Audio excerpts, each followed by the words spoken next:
The Oculus Quest Pro is getting closer and closer to an announcement or a release date. We don't know which one is going to come first. At this point, we're getting so many leaks and so much info that we might honestly have a picture of the headset before Facebook actually gives it to us. So, that is exactly what I'm going to tell you guys about today. Let's get right into the leaks.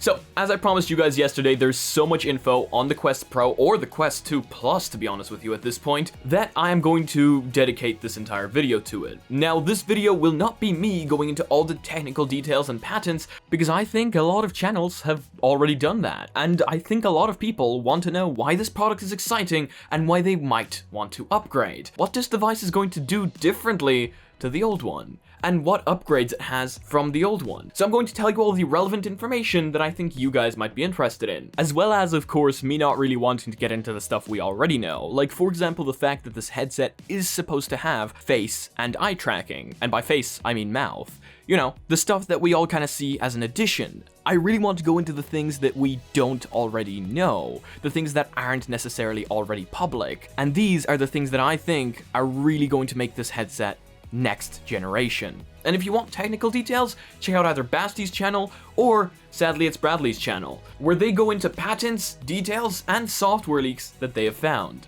So, let's get right into the controllers first, as I feel that that is where most leaks have been coming up recently. These are the Starlet controllers. That's what their codename is. They're for the Seacliff headset. These controllers are nothing like we've seen before. They are in the prototype phase, according to an anonymous person that I have been in contact with, and they will have inside-out tracking cameras. According to Basti, these are the same cameras that are currently on the Quest 2. They will be used for positioning the controllers instead of the headset tracking them. The cameras on the controllers will not only scan the surroundings of the controllers, but will also be looking for IR lights that will be positioned on the headset. And that is how they will position themselves towards the headset, like around the headset, you know? That's how calibration is going to work, because these controllers, according to my anonymous person, will need to be calibrated. And the calibration is going to change over time. Firstly, you will need to put them in front of yourself and have them calibrated in that way. But over time, when the software upgrades and gets better, well, the controllers should be able to calibrate themselves without you needing to do anything. Pretty understandable. According to my anonymous person, these controllers are also part of controllers that Facebook didn't patent. So we won't actually be able to find any patents of these controllers. And that's why there's nothing on them. Which explains quite a bit, because I went looking for like straight up an hour through patents to find these controllers, and I couldn't find them. So why is this exciting? The controllers now have cameras on them, which means that Zuck now gets a really nice POV of your hand. Whether you like it or not, this is actually really good news. While, according to Basti, the controllers themselves have an SoC, probably an XR2, I wouldn't know entirely, but they do run Android, which a lot of people found really bad in the comments section of yesterday's video, because of battery life and things like that. But trust me, it's probably going to be a super lightweight version of Android that probably won't even resemble Android. It's just going to be used for using that tracking data so that Facebook can reuse APIs that it already has on the Quest and doesn't need to invent entirely new ones. But I could be wrong there as well. Why are cameras on controllers so good? Well, first of all, you don't need tracking rings, which means for close-up hand interactions, those tracking rings will not be hitting up against each other, which is fantastic. The amount of times I wanted to, I don't know, put my hands together, and I couldn't. The amount of times I was playing Beat Saber and the tracking rings hit against each other, well, I can't count, but it was quite a few. Without those tracking rings, well, that problem is solved. Yesterday I said that, well, they won't be as prone to occlusion, and of course people started debugging that and telling me, well, if you cover up the cameras, they won't be able to track. So yeah, they're prone to occlusion, but much less so than the Oculus Quest controllers. For example, these controllers, you'll be able to put behind your back and not care, because the Quest, well, doesn't need to see them anymore. The controllers will be able to be tracked anywhere, just like lighthouses. But again, better than lighthouses, because you covering up the controllers from a little bit further away, or, I don't know, hiding behind something won't be an issue, because there are no lighthouses. The controllers themselves are the lighthouses. which is quite interesting. This also adds the huge benefit of Facebook being able to create full body tracking in the future, and knowing them, they'd probably make it unbelievably affordable. Since now we're going to have fully inside-out tracked controllers, nothing is stopping Facebook from creating inside-out tracking pucks that you can put on your legs and on your hips. Not only would these also not be as prone to occlusions as Vive pucks, but now they'd be able to connect to the Quest using the same protocols as the controllers, meaning that Facebook could, as a matter of fact, create that full body tracking for the Quest now. And I think that if they didn't take that opportunity, well, they'd be wasting it.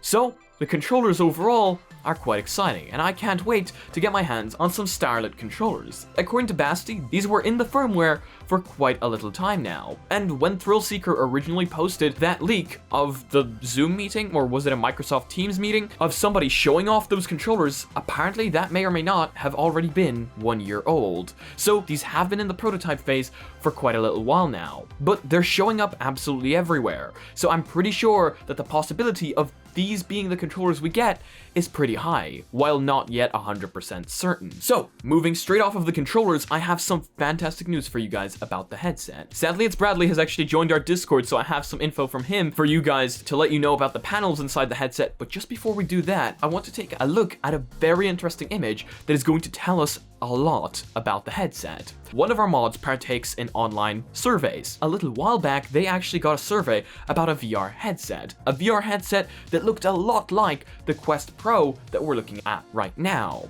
It's incredibly similar to the patents that we know of, and even has the Starlit controllers next to it. Looking at these surveys, we get specifications, and we get a price. Something I only realized while editing yesterday's video. And that is something I believe a lot of people are going to be interested about. So first of all, it says we'd like to show you 2 new virtual reality products to get your opinion on them. Please read through the description below. Product X makes VR easier to use and more affordable than ever before. We know Facebook likes making headsets affordable. Typical VR devices require controllers in your hands to use, which can get lost or need recharging. Our next generation all-in-one headset packs all of that lightning fast performance, powerful graphics, and rich social experiences you expect from a VR device, but can now be used entirely with just your hands. Feel like you're really in experience with rich immersive entertainment. Hit your fitness goals while having fun. Meet with friends and make new ones, even when not in the same physical space. And watch all your favorite TV and streaming shows on a huge screen. And play fun,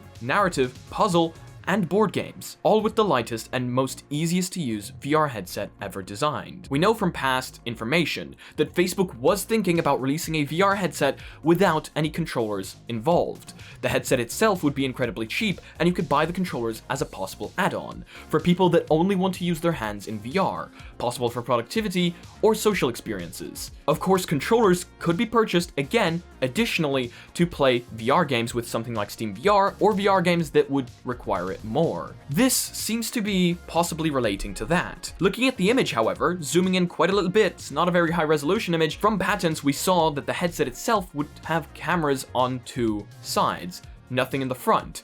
However, here we see quite the opposite. I don't really see any cameras on the side unless that one little dot is a camera, and we see 2 cameras in the front. People in the comments section yesterday confirmed that those 2 cameras on the side could be used for positioning, while the 2 cameras in the front could be used for ultra-leap hand tracking. With hand tracking now clearly being a big deal for Facebook, I can see that happening. Ultra-leap being one of the best hand tracking out there. Concept key features.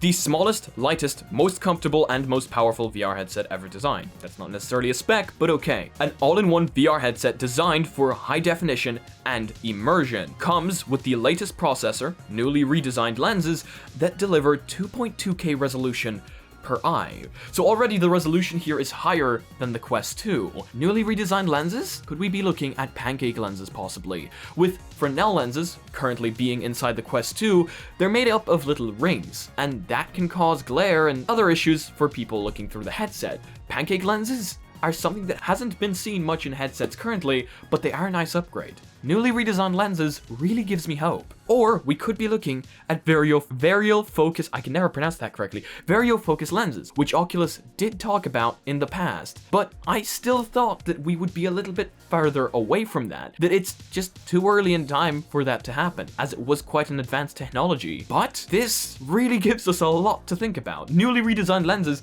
could be anything, but supposedly it's going to be better than what we currently have anyway. So looking forward to that. Built-in sensors that make it possible to mix your real world with the virtual world so you can hang out with your friends and family from across the country in your own living room. Possibly color cameras. I can see that happening. AR being a big deal for Facebook right now. Them adding the new AR pass-through API, I can see it happening. Color cameras, ultra pan tracking, could definitely lead to an interesting AR device. No more controllers to fumble, lose, or recharge. Access anything with the speed and nimbleness of your two hands. A wide world of social, fitness, and entertainment experiences, like attending live events available at your fingertips. Controllers sold separately. Again, fits that point exactly. And this is where the fun really begins. For content/games which need more complex interactions. Price? $299. Sold without the controllers. However, there was a next page to the survey with the controllers. Everything exactly the same, except now you see added access to more than 400 VR games/experiences with 10 feature titles for top gaming franchises, and new immersive ways to play with others and be together, plus a wide world of social, fitness, and entertainment experiences like attending live events available at your fingertips. It's funny that that was only added when the two controllers appeared. Includes two hand controllers with AA batteries. Looks like they capped with the AA batteries. A lot of people are going to be unhappy with that. I can see the benefit of it, where you don't need to recharge the controllers, you just swap out the batteries, but I do like my recharging capabilities. To enable full access to VR content library. Price, $349. Wow, okay. I feel like this survey really tells a lot of information that people will actually be interested about. Here, we get a lot of info that we honestly had leaked very early on. And I'm talking mostly about the fact that controllers may not be included and the headset will be sold for a cheaper price. Now this is exciting, because if this truly is the Quest Pro, looking at a price of $299, well, it's going to be on par with the Quest 2.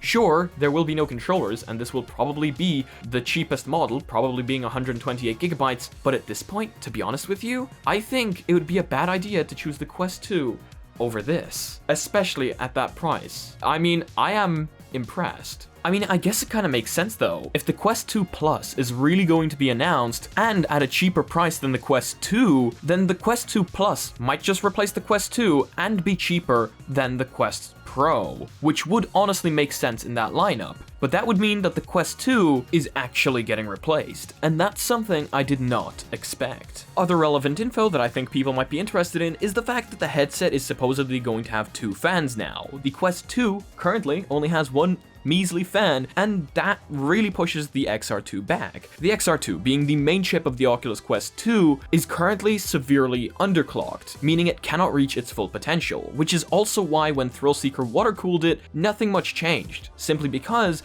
the clocks were software blocked. If we had root access, we could overclock that CPU. But anyway, with two fans, even if they're still using the XR2, they should be able to bring it back to its full potential without the need to underclock it, meaning we will get much higher clocks and even better performance. Moving on to what Sadly It's Bradley gave us over on the Discord, and this is info about panels that possibly will be inside the headset. So, to quote Sadly It's Bradley, more research found since I uploaded my video. Dual cell LCD model has been pretty much set in stone since February of this year. Again, 2.2K per eye definitely seems like we'll be getting two displays with a proper IPD adjustment, probably ready for release. UOLED model still being worked on. So this is where it gets interesting. UOLED meaning micro OLED. We've heard about this technology quite a little bit, and the Quest 1 had just OLED screens. Micro OLED being a step up from that. Imagine how beautiful that would be at 2.2K per eye. Possibly will be hinted at during Connect, or release date set for later on. Wonder if we will see any updates at Facebook Connect on their recent work on variofocal, though micro OLED is perfect for liquid crystal lenses. So there you guys go. This certainly seems like those new lenses, those new lenses, new displays, are going to make some sort of connection here. And knowing everything we know now, the new controllers, the headset's rough design, the fact that the battery will probably be housed in the back from the patents, making the front of the headset slimmer, allowing for a much better weight distribution.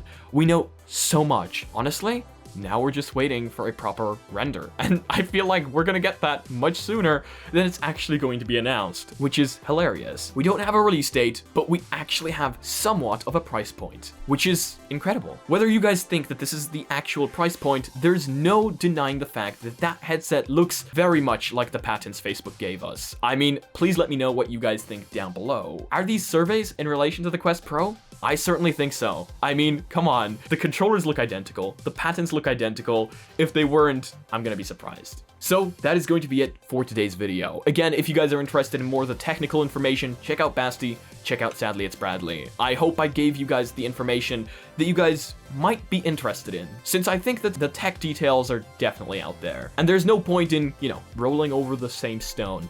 If that's not a saying, it is now. But yeah, thank you all so much for joining me today. I hope you all have a fantastic day or night. If you guys liked the video, please leave a like. If you guys disliked it, I guess this button works too. But please tell me why down in the comment section below. If you guys are not yet part of our community, make sure to join our Discord down below, where we're constantly discussing stuff like this, and join our Reddit, where I want to see you posting your spicy memes. If you guys would like to support the channel in any way, shape, or form, we've got sick mugs down below that boost your FPS by 300%, and merch that doesn't put a huge ad in body. And if you guys want to be notified of extra content coming up on the channel daily, make sure to smack that subscribe button with your forehead, ding my bell, and see you again in the next video. Peace.